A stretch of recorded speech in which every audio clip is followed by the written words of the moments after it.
some calculations. I always tell students to read chapter 1.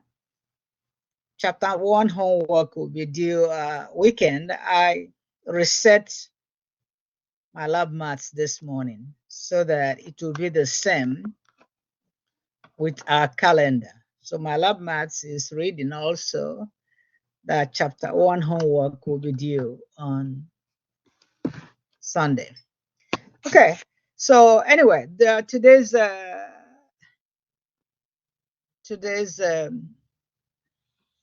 objectives are all this. We do as much as we can. So organize discrete data in tables, construct histogram of discrete data. So remember, the other day we said if data is discrete, it means they are countable. They don't have decimal. If data is continuous, then they are measurable.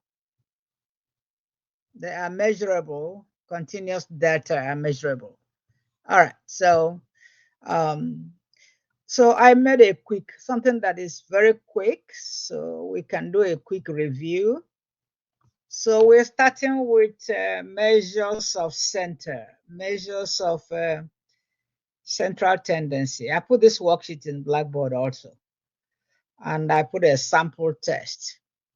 Since we have a test in 3 weeks, what kind of tests, what kind of questions are we expecting? So I just posted the practice test or sample test in Blackboard. That way, everybody will look at it and see what to expect. Okay, so suppose in this question right here, in this question number 1, and I am told to find the mean. Mean is arithmetic mean, the median, the mode, because we already know that we studied this in middle school. Okay, so if we're told to find the mean, median, and mode here, we are allowed to use a calculator. So we can quickly go to our calculator. Hopefully everybody has a calculator. So I'll put my calculator and put this data in so I can find the mean, median, and mode. All right, so let me make it, I want to minimize, I think it's too bold. All right, okay. All right, can you still see the board? You can still see the board, right? Hello? Yes. Okay. All right, so I'm told to find the mean, the median, and mode. Remember that the mean is the arithmetic mean, the median is the number in the middle. If the data is odd, if the data is even, the average of the two numbers in the middle. The mode is the number that occurs most. Okay, so what I'm going to do, without wasting time, I'm not trying to do it without calculator. So I am going to turn my calculator on and then go to STAT, edit, and I'm going to clear L1, and I will also clear L2, whatever is in L1 and L2. I don't need any of them. Then I'll put this data in my L1. So I'll put the data given to me in L1. And what is given to me, they are raw data. They are not organized. That's why we say it is raw.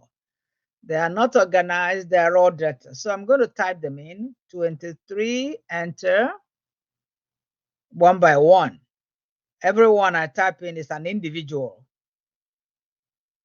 21, enter, 17, enter, 19, enter, 6, enter, 4, enter, 29, enter, 26, enter, 17, enter.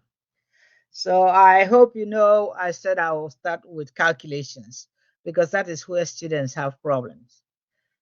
Also, I hope you are not going to be asking yourself, why do we have all these decimal points? I'm going to fix it now. Let me go to mode, MODE, and put my float, keep it at float so that it's not giving me 3 decimal places. Okay, so a nine mode is in float. When I go back to start, I will not see those 3 decimal places. All right, so I'm about to calculate the mean, median, and mode. I will just second quit, and I'll go to STAT. We are expected to know the calculator steps because on the test day, we should be able to do the tests with our calculator without any problems. That's why I'm using calculator. Okay, so I'll do one variable start. Why am I doing one variable start? Because this is not a group data. So I will just select, and it's asking me where is the list you want to do. You remember I put my data in L1. If I did put this data in L2, then I'll say the list is in L2, but this list is in L1. Now my calculator is asking me, do you have a frequency list? No, I don't. Why don't I have a frequency list? Because it's a raw data, it's not a group data. So now the next thing is calculate. Do I calculate? So it's asking me, do I calculate one variable data for you? Yes. So when I hit enter, it gives me one variable data or one variable stat. And what does that mean? It gave me all the statistics for this data. It gave me the mean X bar. It gave me the total of the random variables. X is called random variable. Any variable here is one random, or the total of all the individuals there. You can call it individuals. And I don't need all this. All I need is the mean. Okay, and I also need the median. So if I arrow down, I find that the median is 19. And by the way, these 5 numbers, we shall be calling these 5 numbers the 5 number sum very soon. Okay, so the median is 19. And let me go ahead and look at the mean again. So the mean is 18, the median is 19. All right, before I continue, how do I find the mode? Well, the mode is the number that occurs most. So what I'm going to do is go back to my stats, edit, and I want to sort this data in L1 in ascending order. When I do that, let me do second quit first, or I can just quickly do second quit here, go back to stats, and then I want to sort this data in ascending order. So I will select sort in ascending order, hit enter, and my calculator is asking me, which list do you want to sort? I want to sort the list in L1 in ascending order. So I'm going to close parentheses. When I hit enter, I have sorted the list in ascending order. That way I can eyeball it and see which number occurs most. Let me go back to STAT and see that ascending order. So this is the data in ascending order. Now I will arrow down and see the number that occurs most. I already see that 17 occurred twice. Let me see if any other number occurred more than. So only one number occurred twice, and that is 17. Now I have the mean. The mean is 18. The median is 19. The mode is 17. So the correct answer here is C, because I'm told to find the mean, median, and mode. So I used my calculator and I found the mean, median, and mode. Is that clear? If you don't understand, feel free to say I don't understand. Uh, if if I go through any calculator step and you don't understand it, let me know. But I want you to know that I'm recording what I'm doing. I'm recording this. So any question? Okay. If you do not have any question, I believe that you understand. So let's go to number 2. Number 2 is also asking us to find the mean, the median, and the mode. So, but number 2 is a real world question. So it says the depth of snow at 7 different mountain lodges. So it means that the sample size is 7. That's what it's trying to tell us. The sample size is 7. Right here, the sample size is 1, 2, 3, 4, 5, 6, 7, 8, 9. Right here, the sample size is 7. But the important thing is they are asking us to find the mean, find the median, and find the mode. Okay, tell which measure is the most useful for predicting how deep the snow is. So I'm going to find the mean, median, and mode. And if the data is skewed right or skewed left, I will talk about skewing very soon. Then it means I have to use the median, because in any skewed data, median is the best to use. By the way, this worksheet has answers in it. If you pull down, let me pull down. Make sure that this one I put in has answers. The reason why I put this is to make sure that, or when you finish, you can check your answer and see if you're right. Let's see. Okay. So this worksheet has answers here. So that way, when you finish doing this, I posted this worksheet in Blackboard. So when you finish solving, you go and check your answer. This is a practice worksheet. I also put a sample test Blackboard too, because we need to start practicing on time. Okay, so this is number 2. Let's go and find, so this is about snow, the depth of snow.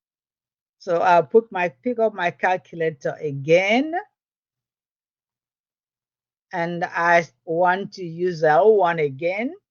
So I'll clear L1. To clear L1, I'll arrow up to L1 and I hit clear, enter. So I have cleared L1. Now I'm going to put in the depth of snow in number 2 in my calculator L1. So the first depth is 13. So I'm typing the number 13, enter. Second one is 16. Third one is 24. Fourth is 19. Next one is 85. Next one is 13. Next one is 25. When I finish, I want to make sure that the count is sample size. Is the count 7? You know, my calculator is asking me to put in the 8th number. It's asking me to put in the 8th number. Therefore, the count is 7. And I want to make sure you go back and count what you have. 1, 2, 3, 4, 5, 6, 7. Because if you make a mistake in typing in the numbers, well, guess what? It doesn't matter how accurate your calculation is. Your answer will not be right. Okay, so the next thing I want to do now is sort this data in ascending order like I did before. So I can quickly go to STAT, sort ascending, number 2. And my calculator is asking me which list do you want to sort. I'm using L1, so second L1, and I'm going to cover, enter. So now I'm going to find out which one is there any number that are called twice? What is the mode? So let me arrow down. So the first one is 13, second one is 13, and no other number occurred twice. Therefore, the mode in this question is 13. So now I found the mode.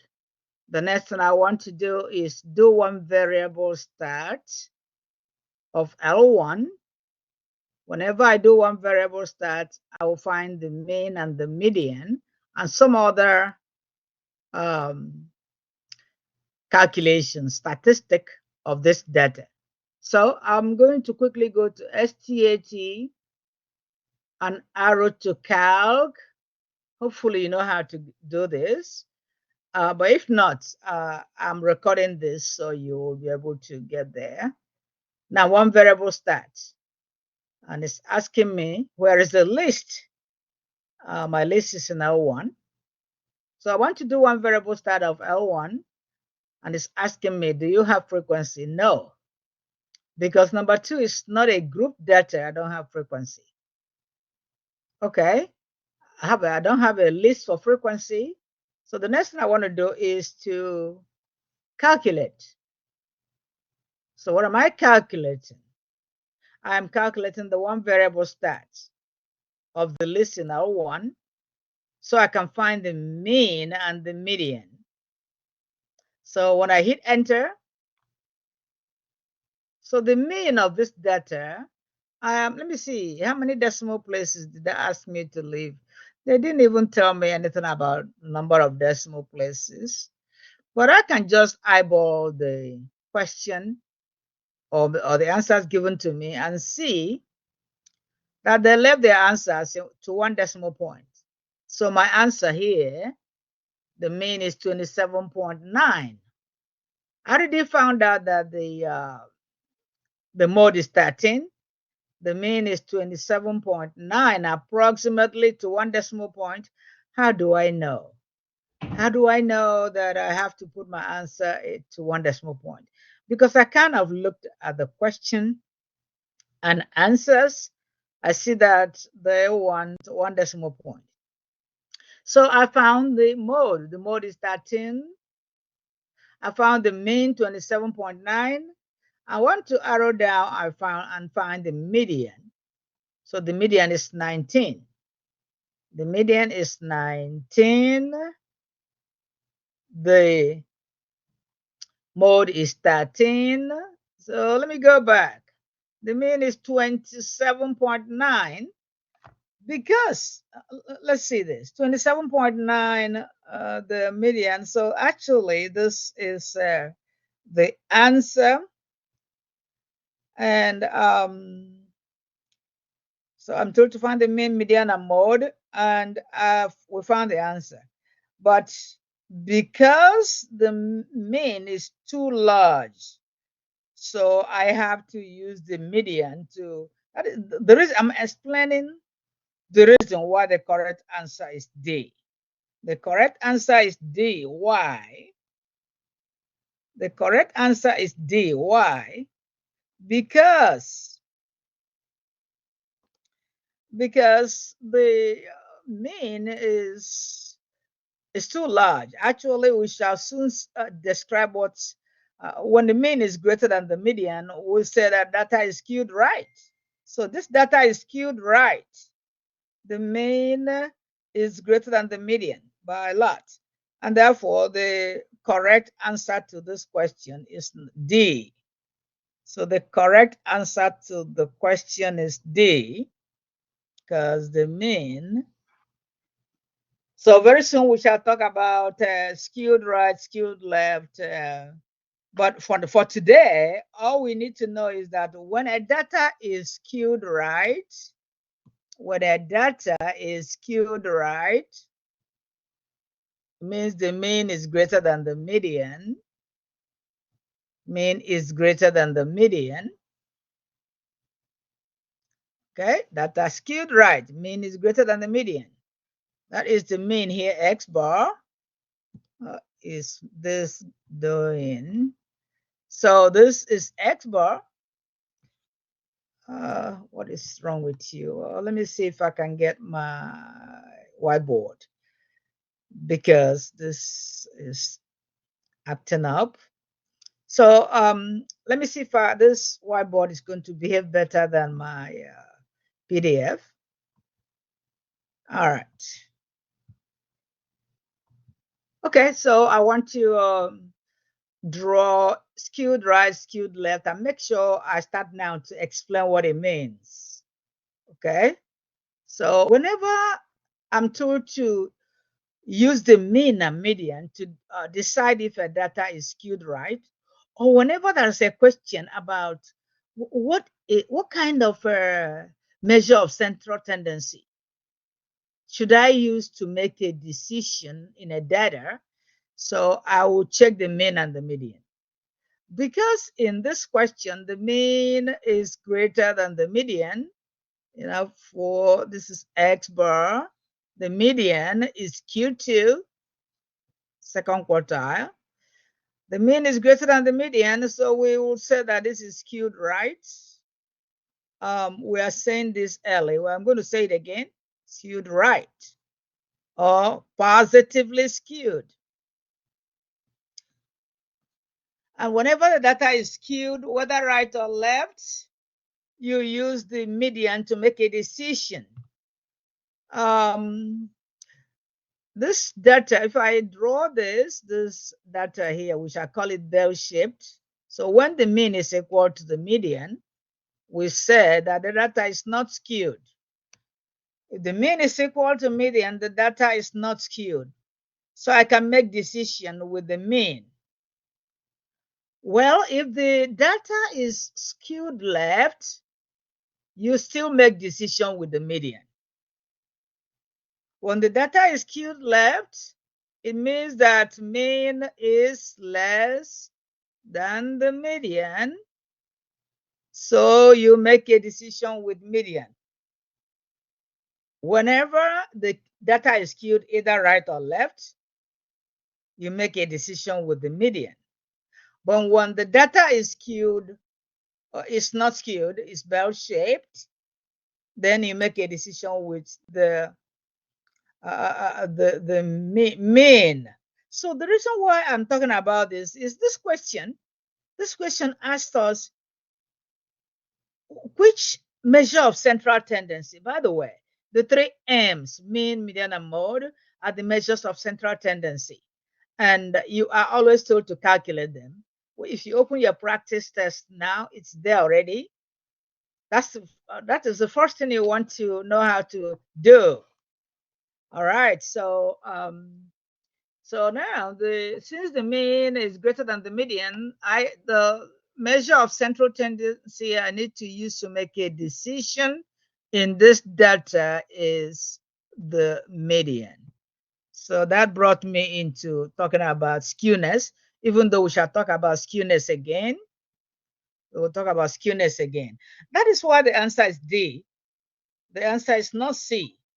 Because even though that the mean is 27.9 in C, the median is 19, and the mode is 13, the data is skewed right.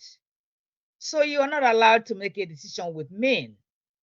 The only time you make a decision with mean is when the data is normally distributed or the data is bell-shaped. Okay, so I'm going to go down and I'm trying to do the calculations. I start with calculations in this class because I don't want us to wait until I have 1 week to a test. This is 3 weeks to the test. So if we start calculations 3 weeks to the test, then we will be able to do the calculations. I'm coming back to group data and I'm coming back to histogram. But meanwhile, I want to make sure that we know what is called, there are things we need to know how to do first. So I'm going to go down and let's look at question number 21 and also look at question number 15.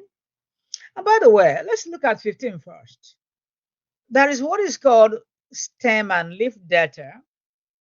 Stem and leaf. So stem and leaf data is a way to organize quantitative variables. In when you were in middle school, you probably did stem and leaf display. Okay, but anyway, this data is organized in stem and leaf plots. What in the world does it mean? I could be told to rearrange this data and bring back the original data. So if I'm told to do that, I know that the first number is 52. So so 52 is the first number, followed by 55, followed by 57, and so on. Okay, 52, 55, 57, 57, 59, 59, and then 62, 63, and so on. I could also be asked what is the maximum number in this question. The maximum number is 81. So I could actually be given a stem and leaf plot, and I'm told to find the minimum number.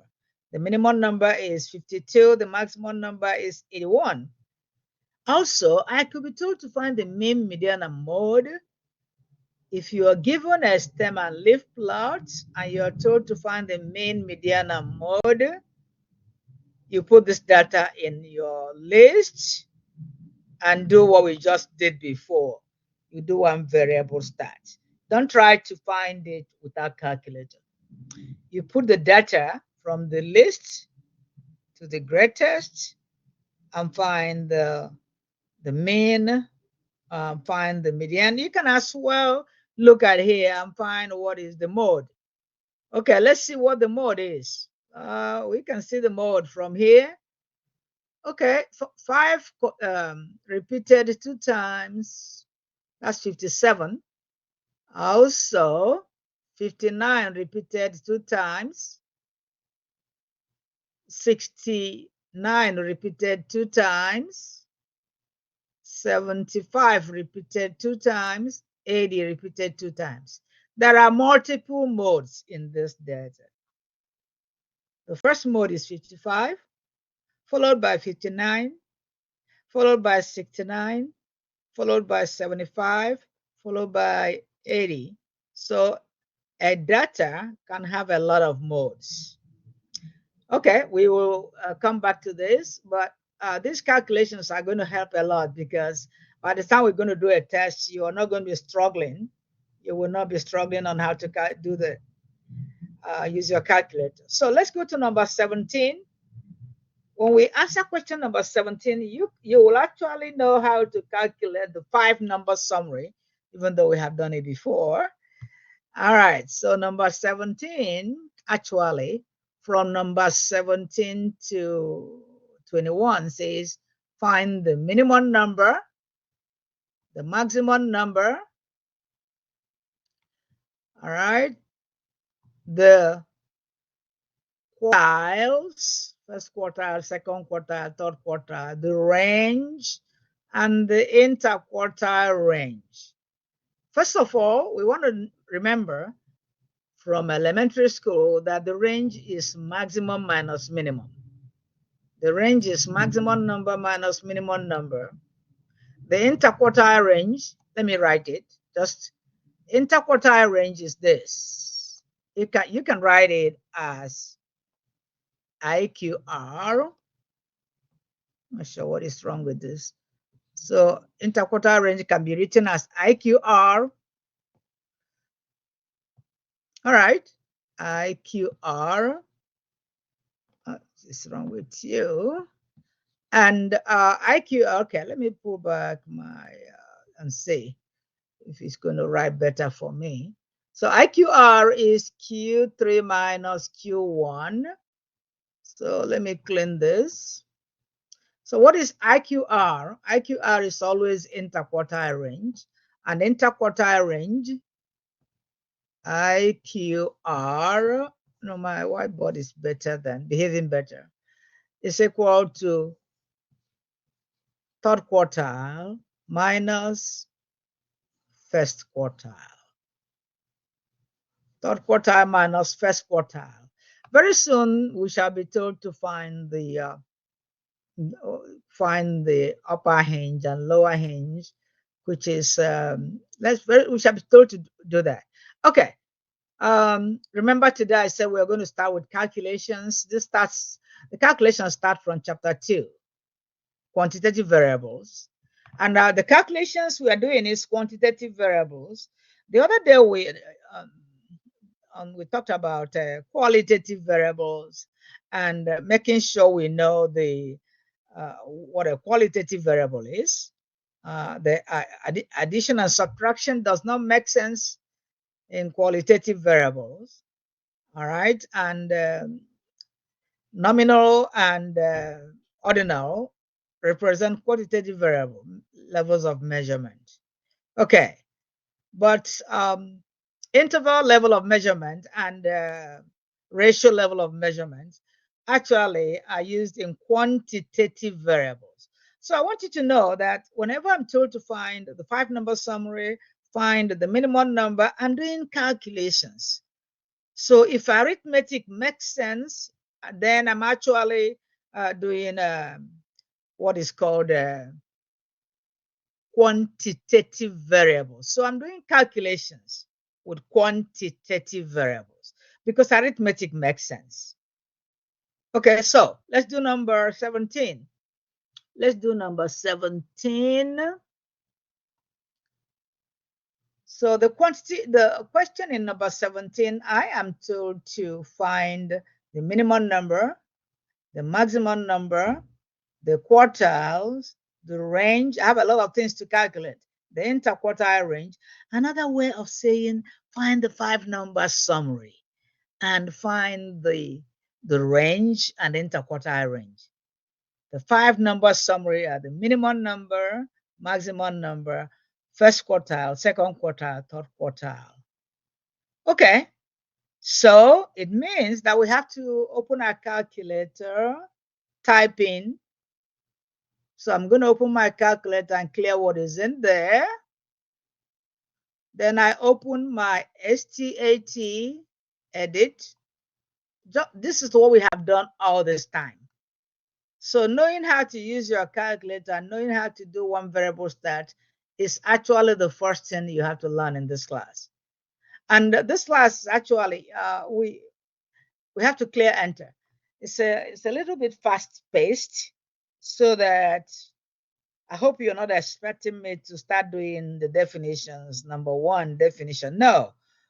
The important thing is what I'm doing calculations, making sure that I'm showing you how to use the calculator.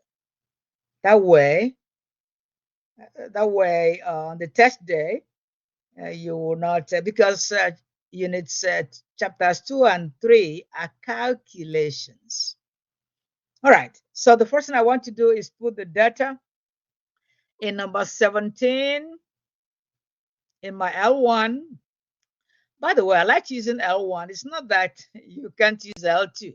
You can use any of the lists from L1 to L6, but I actually like using L1 as the default. Okay, so I'm typing in the data. 23, enter. 8, enter. 11, enter. 33, enter. Just be careful. People make mistakes. 13, enter again. 25, 27, 3, 36, 31. All right, so I have entered all the data. I want to make sure that I entered all the data. So my calculator is asking me to put in the 12th number. So I already know that the sample size or the count is 11. Let me count. Make sure there are 11. 1, 2, 3, 4, 5, 6, 7, 8, 9, 10, 11. You have to do this. Don't be too much in a hurry. You have to do this. Make sure that you put in the count, the sample size as it is. And then if I were you, the first thing I want to do is to sort the data in ascending order. Okay, so let me see. Can anybody there tell me? I have done this more than 4 times today. Can anybody unmute and tell me how to sort this data in ascending order? Anybody? Anybody unmute yourself? Tell me how. Tell me how to sort the data in ascending order. Anybody, you can just unmute yourself.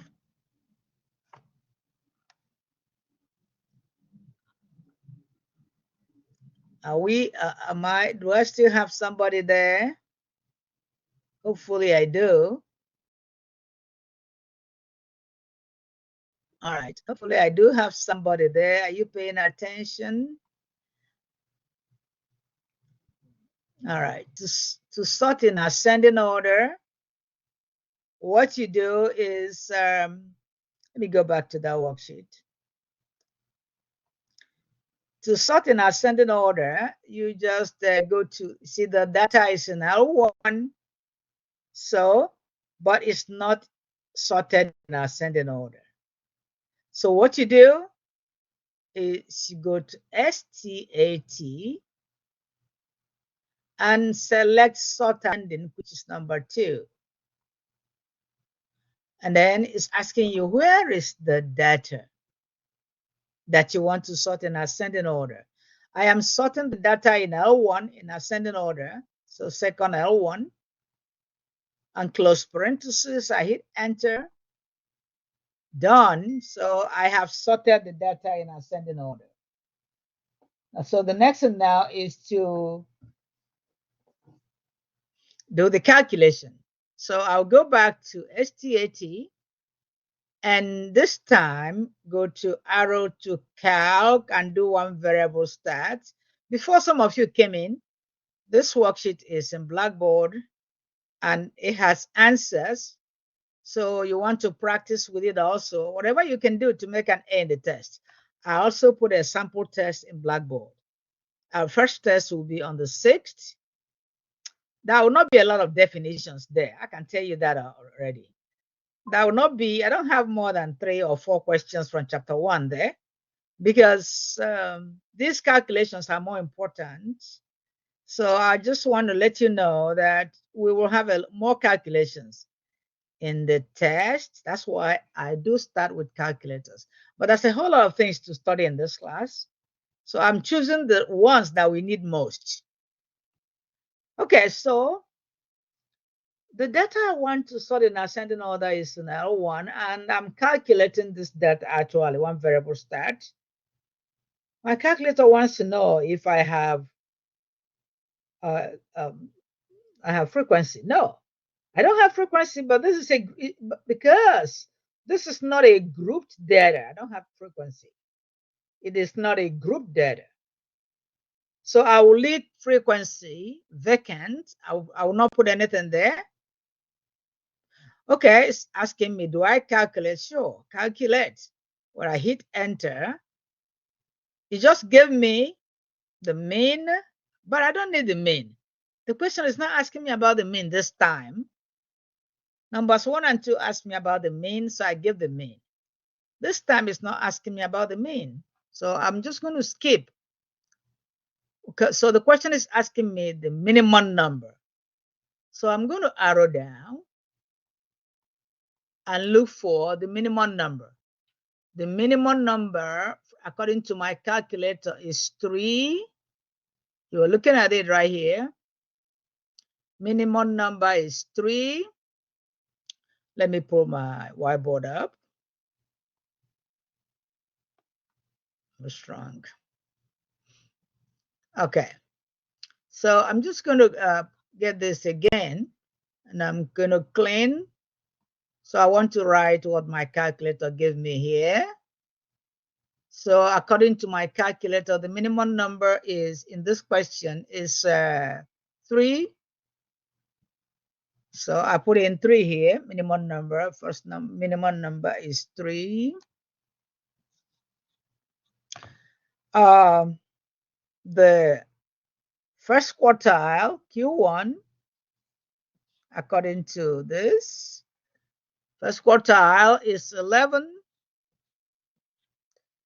Median, which is the second quartile, is 23. I'm asked to find all the quartiles. So that's why the third quartile is given to me as 31. The maximum number is given to me as 36. Maximum number is 36. This is minimum number. Minimum number. Minimum number is 3. And then I am told to find the range. The range is maximum minus minimum. So range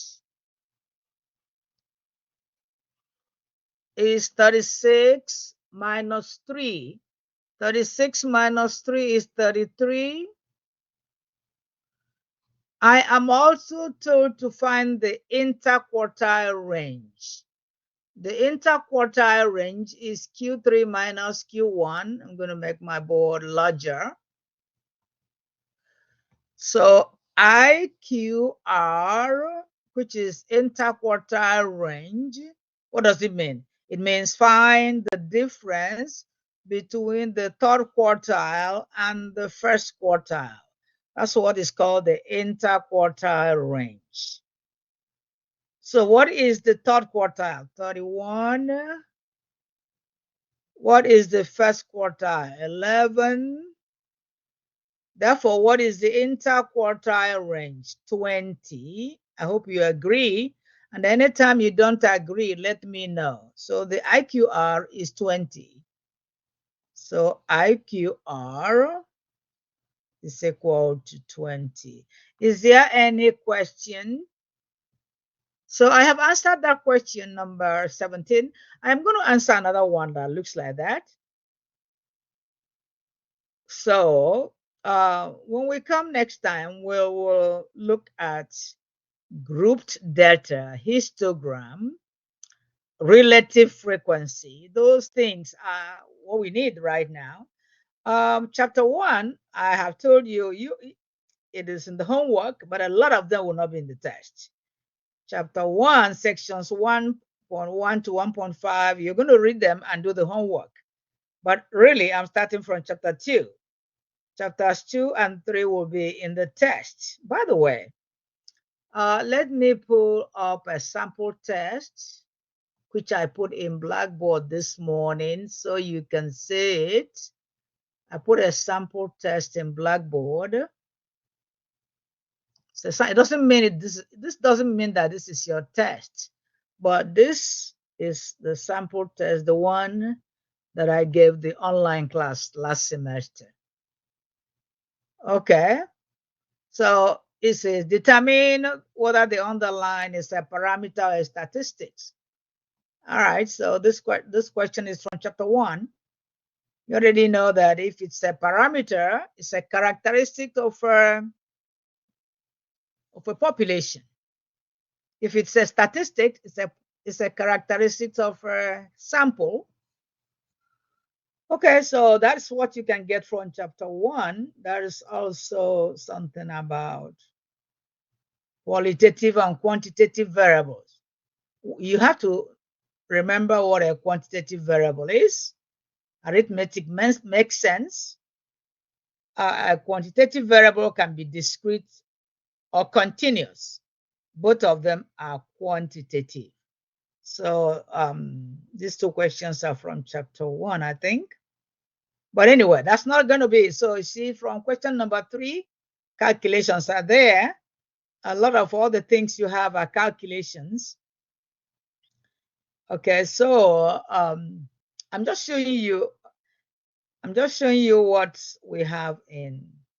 I'm not saying you shouldn't read chapter 1 because all this pie chart are in 2.1. Pie chart is what you did in middle school. So I want you to know that every practice test, even this sample test, has want you to see it has answers. That was the sample test for last semester. It will have answers, so you can just go there. And so I will actually want you to, as long as you're doing your homework, I want you to eyeball, make sure you always eyeball the sample test in Blackboard. That kind of gives you a guidance on how to study for the test.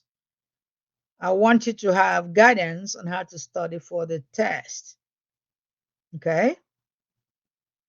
We have, okay, so I'm going to be stopping the class in 3 minutes so I can entertain questions. Okay, see, I want you to see this question now. We have already done this, but we haven't explained. You are given this question. It's a population question. I think I'm going to answer that question that way, you know. Find the population mean or the sample mean. Somebody has a question. Unmute and ask that question, okay? Oh, I was just going to ask, with the random number charts on homework 1.3, it'll have like the president dropped his ink pen in row 2, column 4, and then you have to list the random numbers, but I don't understand what you're supposed to multiply or anything. I'm not going to put that question in a test because it's always a headache for every class, but I want you to make sure you do your best to do very well in that 1.4 and 1.3. I've already had more than 10 people asking questions on that. But one thing I want you to know that the random numbers will not be in the test, but I'll be glad to answer that question next class. But one thing I want to let you know that I'm not just going to put that random number in the test. What is important is what I just gave you, guidance for the Since the homework test. is due though before the next class, how do we get the homework correct? Okay. So maybe because of that, what section is that? 1.3. 1.3. That's everybody's asking question on 1.3. Okay, I might have to extend 1.3 to next week so we can have time to do it and so we can answer questions there. Okay. Okay, thank you. Yeah, I can extend that 1.3 so we can answer questions there because I have more than 10 people asking questions about random numbers. I can actually show you to you next Tuesday. That way, I can make a video on random numbers and show you. Is that okay? Do you understand what I'm saying? Yes, ma'am. Hello? Yeah, I can make a video on that random number. And if I see that many people are still interested in that, then I can push 1.3 to, even though I changed the dates in my lab maths this morning to correspond with our class calendar, nothing stops me from moving a section forward if we are having problems. Because the reason why I want to move it forward is that I have 10 people asking the same question. So that means that this section we need to look at it more. So I might have to move 1.3 to next week, even though assignment is due this weekend. I hope that is clear, right? Yes, ma'am. Okay, so that way you don't want to spend all your time doing it. Just know, I think I'm going to send an announcement. I'm going to move 1.3 to next week. That way you don't spend all the time you have doing that 1.3, okay? All right, so well, I want to make sure, in fact, we can leave it, but do I still have, yeah, have time? Let me go back and answer that question I wanted to answer. The reason why I want to answer this question is I want you to pay attention to a question like this. Please pay attention to a question like this. This question is asking you that this data given to you is a population. So be careful. You are told that this data is a population. Find the mean, find the population mean, and probably population standard deviation. So you'll be told to find the population mean and population standard deviation. So quickly, because it's an easy question that people fail all the time, because I have taught this class for more than decades. It's an easy question that people fail all the time. Let's just do this. Okay, so what I'm going to do is I'm going to go back to L1 again. I hope you know how to get there. I'm going to clear my L1, clear, enter. And I'm given a population data. Given a population data 8, 17, 14, 10. So I'm going to type them in. 8, 17, 14, 10. All right, that's supposed to be 10. All right, 8, 17, 14, 10 is population data. And I'm told to find the mean. That is the population mean. Everybody look, I don't need to sort it in ascending order because the question says find the mean only. So I'm going to go straight to stat, arrow to calc, one variable stat, and one variable stat of L1 because the data is in L1, calculate. Okay, even though my calculator told me that the mean is 12.25, the difference between sample mean and population mean is sample mean is X bar. Sample mean is X bar, sample mean. All right, this doesn't write well. Okay, I'm going to clear and make sure I explain this, that everybody gets it.